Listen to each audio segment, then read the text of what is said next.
오늘은 사순절이 시작되는 주일입니다. 사순절이 되면 우리는 자연스럽게 이런 생각을 하게 됩니다. 사순절에는 조금 더 거룩하게, 그리고 사순절에는 조금 더 경건하게 살아야지 라고 이렇게 우리는 생각을 하죠. 그래도 이 사순절이니까 그래, 좀 더 기도를 좀 더 해야겠어. 사순절이니까 내가 새벽 예배에도 그동안은 못했는데 이 사순절만큼은 내가 새벽 예배에 도전해야지. 하루에 한 끼 정도는 내가 금식하면서 하나님의 고난에, 예수님의 고난에 동참해야지 라고 하는 그런 생각을 하고요, 그런 스스로의 결단을 하게 될 때가 많습니까? 예, 그럴 때가 참 많이 있죠. 물론 그것은 굉장히 귀한 마음이고, 하나님께서 여러분들이 그렇게 스스로 결단하는 그 모습을 기뻐하실 줄로 믿으시길 주님으로 축복합니다. 물론 그것은 귀한 마음이고 하나님께서 기뻐하실 모습이긴 한데요, 여러분, 하지만 이 사순절, 여러분, 이 사순절의 핵심은요, 그리고 그 근본적인 의미는 내가 이전보다 하나님을 위해 내가 뭔가를 더 많이 하고, 내가 더 열심히 하고, 내가 더 애써야 하는 그런 목적의 절기는 사실은 아닙니다. 이 사순절이라는 절기가 내가 이전보다 더 열심히 해야지, 내가 더 애써야지, 내가 더 노력해야지 라고 하는 그런 목적이 우선되는 그런 절기는 사실은 아니다라는 거예요.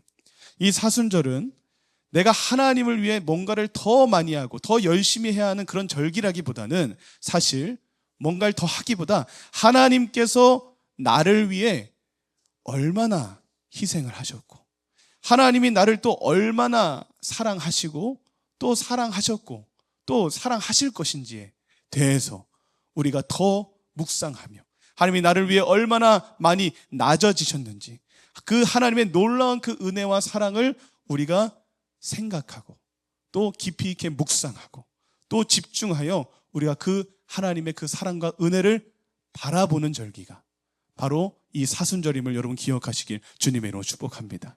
사순절은 내가 열심히 해야지 하는 그런 절기가 아니라 그 하나님이 나에게 하신 그 열심을 바라보는 절기라는 거예요.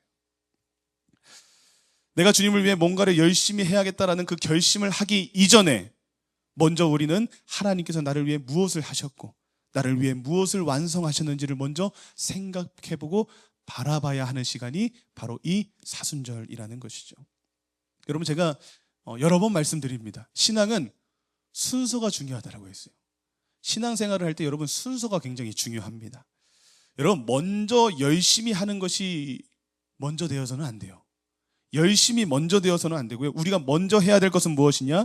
주님께서 나를 얼마나 사랑하시고 하나님이 나를 위해 무엇을 하셨는지, 하나님이 나를 위해 어떤 열심을 행하셨고 나를 위해 하나님께서 어떤 희생을 하셨는지, 그것을 먼저 우리는 바라보고 묵상하고 알고 깨달아야 할 줄로 믿으시길 주님의 이름으로 축복합니다.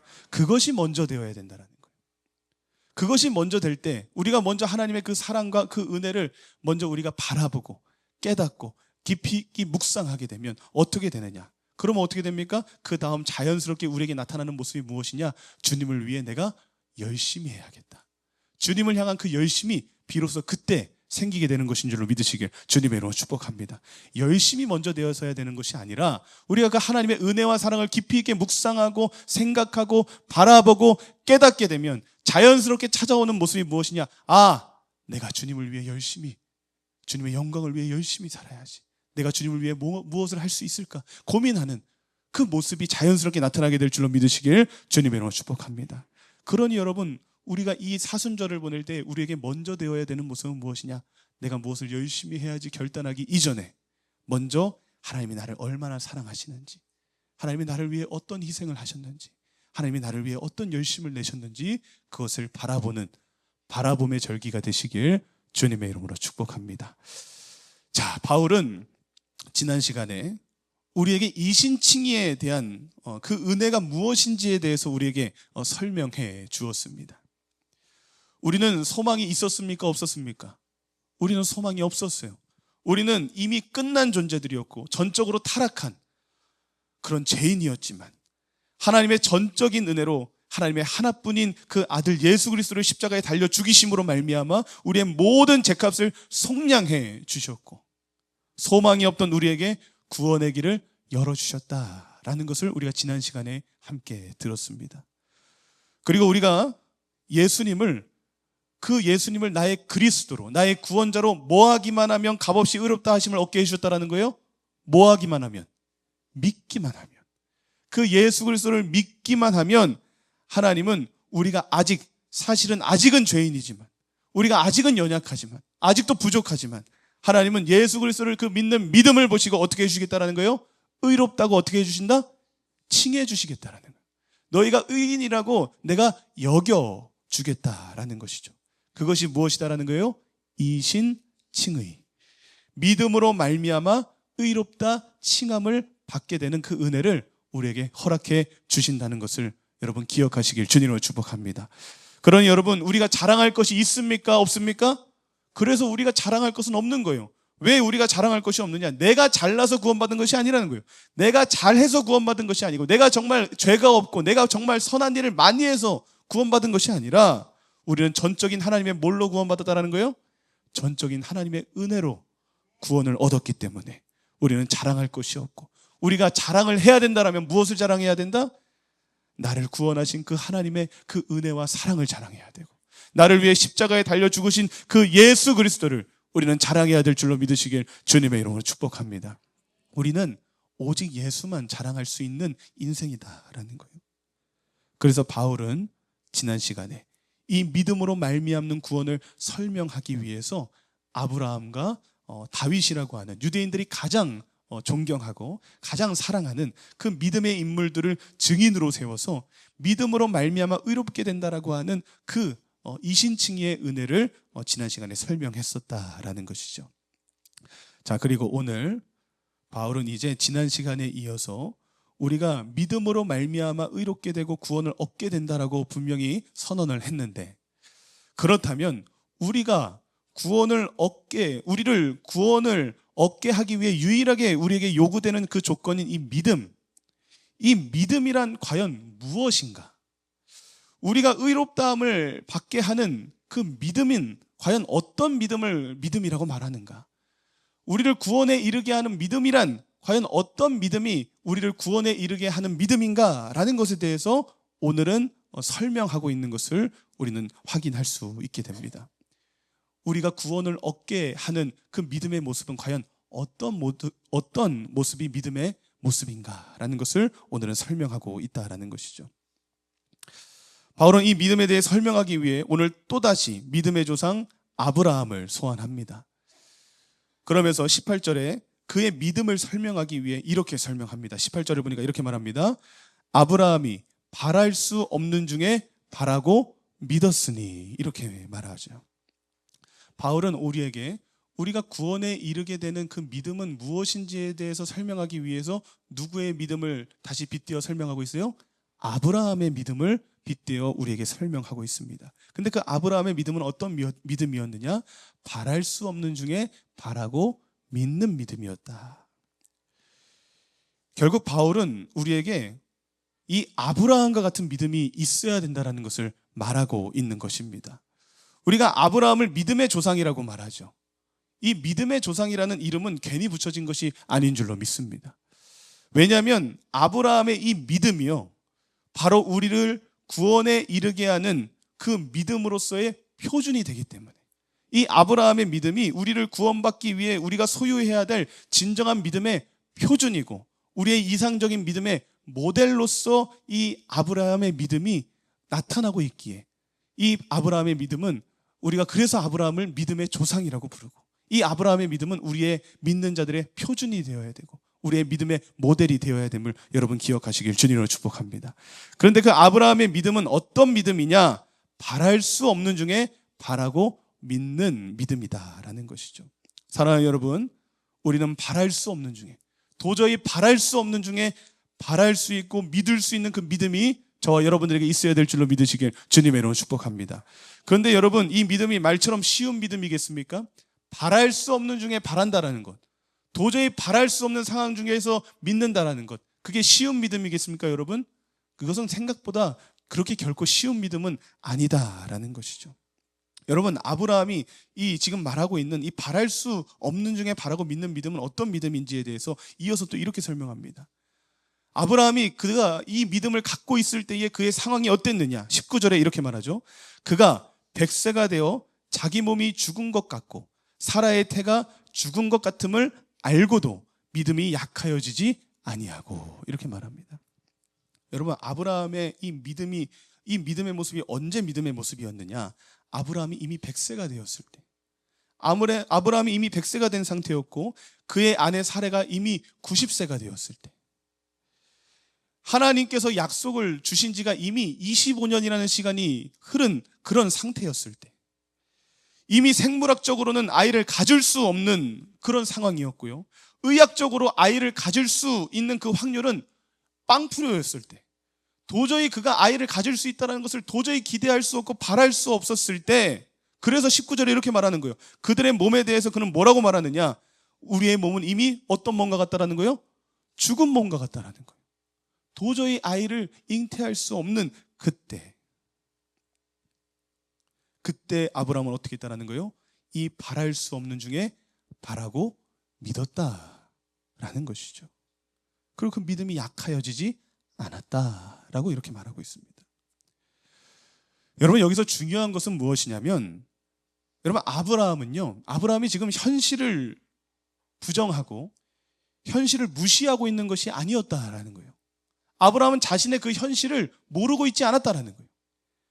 그냥 생각 없이 낙관주의자처럼 아예 될 거야 그냥 이렇게만 생각하는 것이 아니라, 그는 철저하게 19절의 말씀처럼 자신의 몸이 그리고 사라의 몸이 전혀 아이를 가질 수 없는 상태라는 것, 죽은 몸과 같다라는 것을 이미 분명하게 알고 있었고 그의 그 불가능한 현실을 분명하게 직시하고 있었다라는 것이죠. 현실은 불가능하고 전혀 희망이 없는 상태라는 것을 아브라함 역시도 분명히 알았다 몰랐다? 알았다라는 거예요.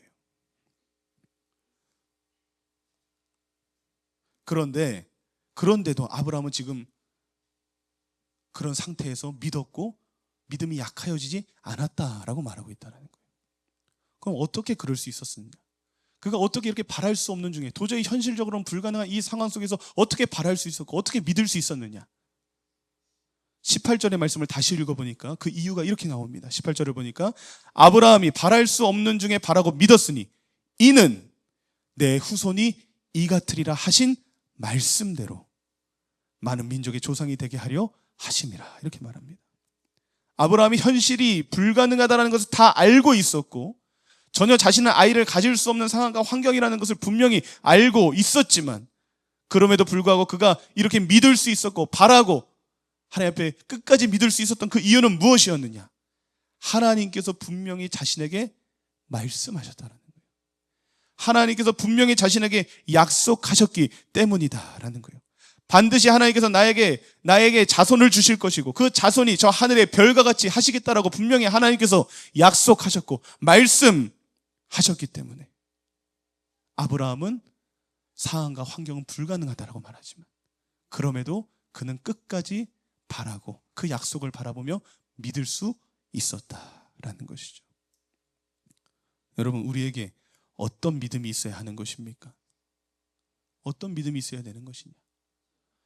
우리에게는 이 어떠한 상황과 환경 속에서도 하나님의 그 약속을 붙들 수 있는 그 믿음이 저와 여러분들에게 있어야 됨을 말하고 있는 것인 줄로 믿으시길 주님의 이름으로 축복합니다.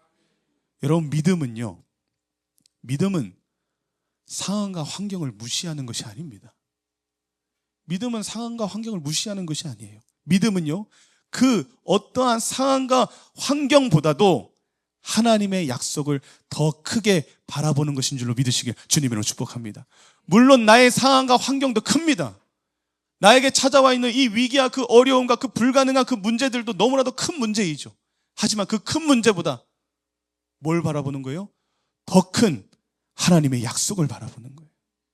그 문제와 상황을 무시하는 게 아니에요.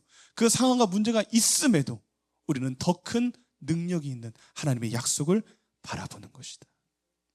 그것이 믿음이다라는 거예요.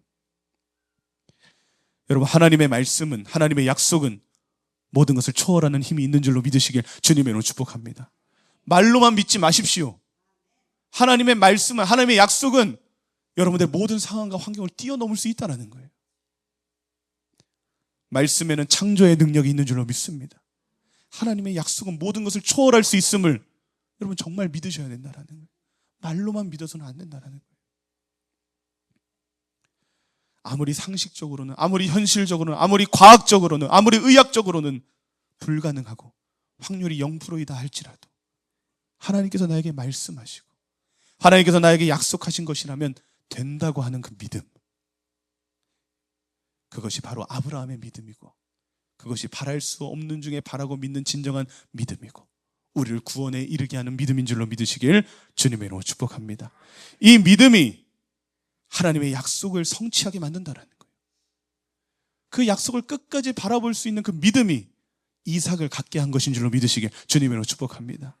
그 상황과 환경을 초월하여 하나님의 약속을 믿는 그 믿음이 모세가 그 출애굽의 놀라운 역사를 이루게 한 것인 줄로 믿으시길 주님으로 축복합니다. 상황과 환경은 출애굽이 불가능하죠. 저 홍해를 어떻게 넘어갑니까? 하지만 하나님이 약속하셨기에, 하나님이 말씀하셨기에 그 약속과 말씀을 붙들고 바랄 수 없는 중에 바라고 믿었더니 홍해가 갈라지고 10가지 재앙이 임하게 되고 광야에서 하나님께서 먹고 하나님께서 마시게 하시는 그 놀라운 역사를 이루신 줄로 믿으시길 주님으로 축복합니다. 그 약속을 믿고 끝까지 포기하지 않았던 그 꿈을 향해 달려갔던 그 요셉이 결국에는 하나님께서 그 인생을 역전시키셔서 애굽의 총리로 만드시는 놀라운 그 약속의 성취를 보게 하신 것이다 라는 거예요. 상황을 바라봤으면, 환경을 바라봤으면 못했죠. 하지만 상황과 환경보다 더 큰 하나님의 약속을 붙들었다라는 거예요. 그런 인생은 하나님의 그 약속의 성취를 보게 될 것이다. 여러분, 환경을 더 이상 보지 마시기 바랍니다. 더 이상 그 환경 앞에, 그 상황 앞에, 그 현실 앞에 여러분 포기하지 마시기 바랍니다. 하나님의 약속이 있잖아요. 하나님이 여러분들에게 말씀을 주셨잖아요. 그 하나님의 말씀을 붙들고 바랄 수 없는 상황이지만, 도저히 꿈꿀 수 없는 그런 현실이지만 여러분 꿈꾸십시오. 도저히 바랄 수 없는 상황이지만 여러분 그 약속을 붙들고 바라십시오. 그때 여러분 하나님 역사하신다는 거예요. 그때 여러분들에게 구원의 놀라운 일이 일어나기 시작한다는 거예요. 믿음은 현실을 계산하고 저울질하는 것이 아닙니다. 약속을 믿고 상황과 환경을 초월하여 믿는 것이 믿음인 거예요. 그럴 때 그 믿음을 보시고 하나님은 우리를 구원해 주시겠다라고 약속하고 계시고, 그 믿음을 보시고 우리를 통해 하나님의 그 살아계심을 우리의 삶 속에 증명하실 줄로 믿으시길 주님의 이름으로 축복합니다. 그러니까 구원에 이르게 하는 믿음은 어떤 믿음이냐? 하나님의 약속을 믿는 믿음이라는 거예요. 하나님의 약속을 믿는 믿음. 우리는 구원을 받을 수 없는 존재들이에요. 우리는 이미 끝난 존재들이에요. 우리는 이미 소망이 없고요, 전적으로 타락한 그런 존재이지만 하나님이 약속하셨다라는 거예요. 우리는 이미 끝났지만 하나님의 약속하신 것을 믿는 자, 오직 예수 그리스도를 믿는 믿음으로 말미암아 값없이 의롭다 하심을 받고 구원을 받게 하시겠다라고 말씀하신 그 하나님의 약속을 믿는 자, 바랄 수 없는 중에 나는 너무나도 큰 죄인이지만 그럼에도 불구하고 그 약속을 의지하여 믿는 자, 그 인생에게 하나님은 구원을 주시겠다는 거예요.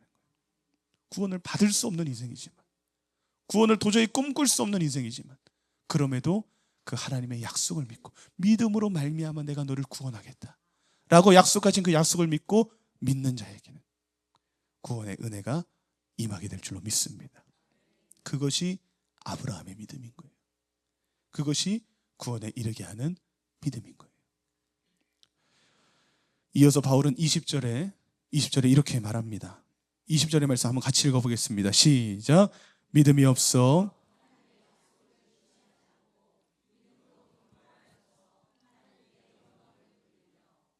아멘.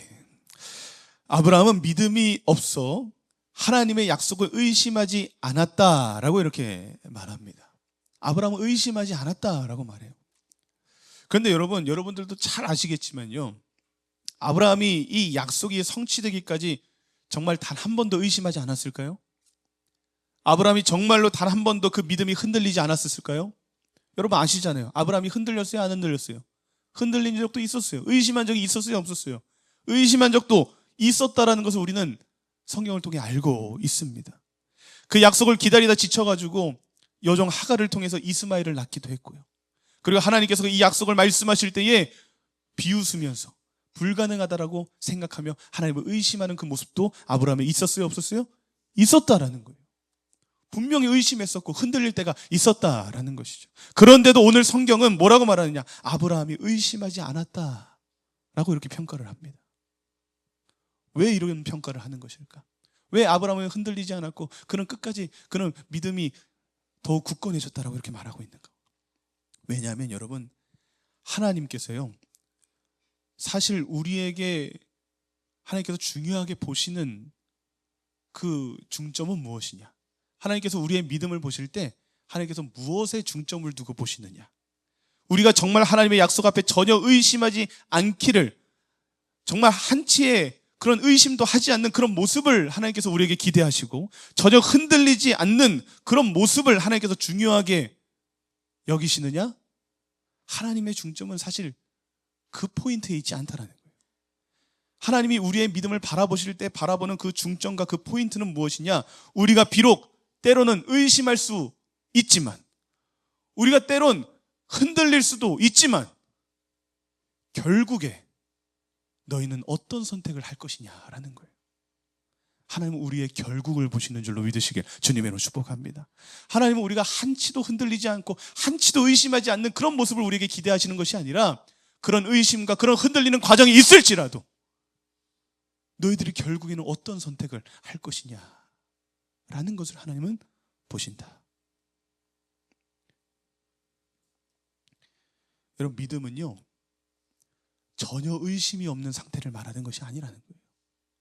믿음은 전혀 의심이 없는 상태가 아니라 결정적으로 결국에는 하나님의 약속을 붙들 것인가 붙들지 않을 것인가, 그렇게 흔들리고 의심이 있었을 때 결국에는 너희들이 나를 선택할 것인가 너희들의 그 생각을 선택할 것인가, 이것을 하나님은 바라보시고 결국엔 하나님을 선택하는 그 선택이 하나님께 무엇으로 여겨진다라는 거예요?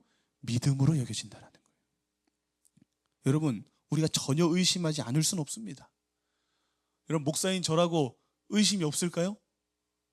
목사인 저라고 한순간도 흔들리지 않을까요? 저도 의심이 들 때가 많아요. 저도 흔들릴 때가 많아요. 우리 동행하는 교회 오기 전에 왜 제가 흔들리지 않았겠습니까? 왜 제가 의심하지 않았겠습니까?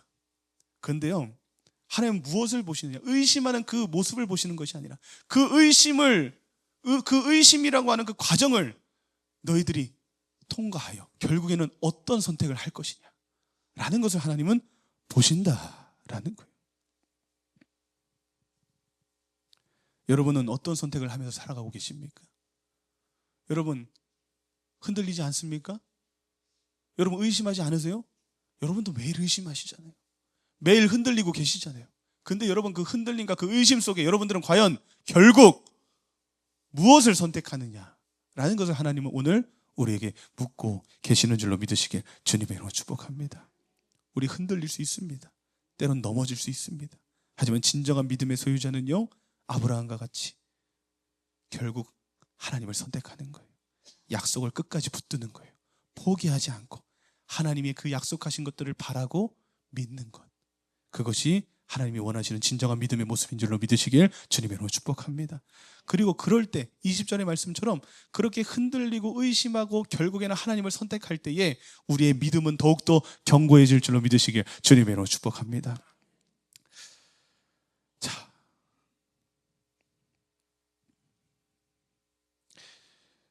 하나님은 우리가 흔들리고 의심하더라도 결국에는 하나님을 선택하는 그 믿음을 믿음이라고 인정하시고 그 믿음을 보시고 우리를 의롭다라고 칭해 주시는데, 왜 그렇다라고 말씀하시느냐? 우리가 22절의 말씀을 보니까 이렇게 말합니다. 그러므로 그것이 그에게 의로 여겨졌느니라. 제가 지금까지 말했던 말씀을 지금 말하고 있는 것이죠. 아브라함의 믿음, 이 믿음이 있을 때 우리에게 의로 여겨진다라는 거예요. 근데 이 아브라함의 믿음이 어떤 믿음이라는 거예요? 첫 번째는 바랄 수 없는 중에 바라고 믿는 믿음이라는 것이죠. 상황과 환경보다는 하나님의 약속을 붙들고 믿는 그 믿음이 우리에게 의로 여겨진다는 것이고, 두 번째, 아무리 의심이 되고 흔들릴지라도 포기하지 말고 끝까지 그 하나님의 약속을 바라고 하나님의 약속을 그 의지하며 결국에는 어떤 선택을 하는 거예요? 하나님을 선택하는 그 믿음, 그 믿음이 무엇으로 여겨진다라는 거예요? 의로 여겨진다라는 거예요. 이 믿음이 있을 때 우리에게는 하나님께서 그 믿음을 보시고 의로운 자로서 우리에게 구원의 은혜를 허락해 주시는 줄로 믿으시길 주님으로 축복합니다. 그리고 이 믿음으로 의에 이르게 되는 이 믿음은, 이 은혜는 하나님께서 이렇게 말씀하십니다. 23절에서 24절의 말씀을 보니까 이 믿음으로 말미암아 의롭게 되는 이 은혜는요, 아브라함만을 위한 것이 아니라 누구를 위한 것이라는 거예요? 우리 모두를 위한 것이다. 23절에서 24절의 말씀 같이 한번 읽어보겠습니다. 시작. 그에게 의로 여겨졌다 기록된 것은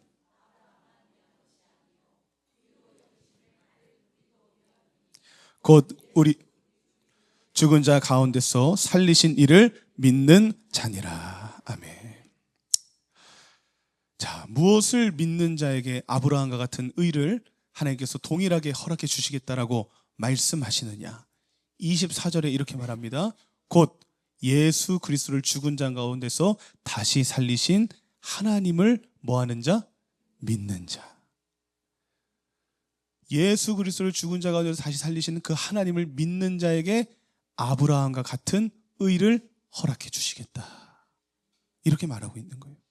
그러니까 여러분, 아브라함이 아이를 절대 가질 수 없는 불가능한 상황 속에서 하나님의 약속을 붙들고 바라고 믿는 그 믿음과 그 수많은 의심과 흔들림 속에서도 결국에는 믿고 하나님을 선택했던 그 믿음, 이 아브라함의 믿음이 오늘날 우리의 어떤 믿음과 같은 믿음이다가 지금 말을 하고 있는 것이냐? 지금 제 눈이 깜빡거려서 이런 것이 아니죠? 네. 네. 자, 그러니까 아브라함의 이 믿음이 오늘날 우리의 어떤 믿음과 같은 믿음이다라고 지금 바울은 설명하고 있느냐? 우리가 무엇을 믿는 믿음이 아브라함과 같은 믿음이냐? 예수님께서 나를 위하여 십자가에 달려 죽으시고 다시 부활하신 것을 믿는 그 믿음. 죽은 자들 가운데서 하나님께서 예수님을 다시 살리신 그 하나님을 믿는 그 믿음. 그 믿음이 바로 아브라함과 같은 믿음이고 그 믿음을 가진 자에게 하나님의 의롭다 하심이 임하게 될 것이고 그 믿음을 가진 자에게 하나님의 구원의 역사가 나타나게 될 줄로 믿으시길 주님의 이름으로 축복합니다. 우리가 예수 그리스도를 믿는 그 믿음이 아브라함의 그 믿음과 같은 믿음이라는 거예요. 바랄 수 없는 중에 그 바라고 믿었던 그 믿음의 모습이 우리가 예수 그리스도를 믿는 믿음이라는 거예요. 그리고 우리가 아무리 의심이 되고 아무리 흔들릴지라도 결국에는 그 하나님을 선택했던 이 아브라함의 믿음이 어떤 믿음이냐? 바로 예수 그리스도를 믿는 믿음이 바로 아브라함의 믿음이다. 그렇기에 결국 이 아브라함의 믿음과 오늘날 우리의 믿음을 종합하여 구원에 이르게 하는 믿음이란 결국 무엇이냐? 우리를 의에 이르게 하는 믿음이란 과연 무엇이냐? 보이는 현실보다 보이지 않는 하나님의 약속을 더 진짜로 여기고 그것을 믿는 것, 불가능한 상황과 환경을 초월하는 그 하나님과 하나님의 약속을 믿는 것, 그것이 진짜 믿음이고 우리를 구원으로 인도하는 진정한 믿음인 줄로 믿으시길 주님의 이름으로 축복합니다. 현실이 아니라 하나님의 약속을 바라보고 믿는 것, 그 믿음이 아브라함의 믿음이고 그 믿음이 우리를 의에 이르게 하는 믿음이다라는 것이죠. 오늘 하나님은 우리에게 이렇게 질문을 하십니다. 너는 지금 무엇을 믿고 있느냐? 너는 지금 무엇을 바라보고 있고 너는 지금 무엇을 따라가고 있느냐? 너 앞에 있는 그 현실과 상황과 환경을 믿고 있느냐? 아니면 너는 정말 나와 내가 너에게 한 그 약속을 너는 믿고 있느냐? 라고 오늘 이 시간 여러분들에게 묻고 계십니다. 여러분, 아무리 현실이 불가능하다 말할지라도 아무리 상황이 어렵다라고 말할지라도 여러분 기억하십시오. 하나님은 그 모든 상황과 그 모든 현실을 통제하시는 분이 우리 하나님이심을 믿으시길 주님의 이름으로 축복합니다. 그래서 상황과 환경이 중요하지 않은 거예요. 아무리 상황과 환경이 우리 앞에 크게 다가왔다 할지라도 그 상황과 환경을 통제하시는 분이 누구라는 거예요? 하나님이잖아요. 하나님이잖아요.